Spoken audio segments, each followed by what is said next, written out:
আনারসের রাজধানী খ্যাত মধুপুর। আমরা এই মুহূর্তে অবস্থান করছি মধুপুর আনারস চত্বর। এখন সময় বেজে 8:30। তারপর অনেক মানুষের আনাগোনা দেখা যাচ্ছে। ডিম লাইটের আলোতে দিনের মতোই দেখতে ঝকঝকা। আনারস খ্যাত আনারস চত্বরের পাশে কিন্তু কোনো আনারস পাওয়া যায় না। আনারস কিনতে আর একটু সামনে এগোতে হয়। তো এই আনারস চত্বরটি দেখতে চমৎকার।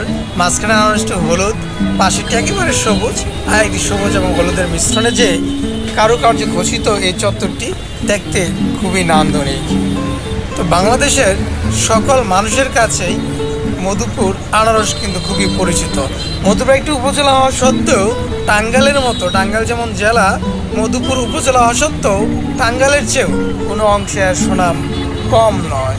বরঞ্চ কোনো কোনো জায়গায় টাঙ্গাইলকে না চিনলেও মধুপুরকে মানুষ চিনে থাকে এই আনারসের জন্য। তো আমরা সেই আনারস চত্বর আপনাদেরকে দেখানোর জন্য তুলে ধরলাম। আশা করি সবারই ভালো লেগেছে।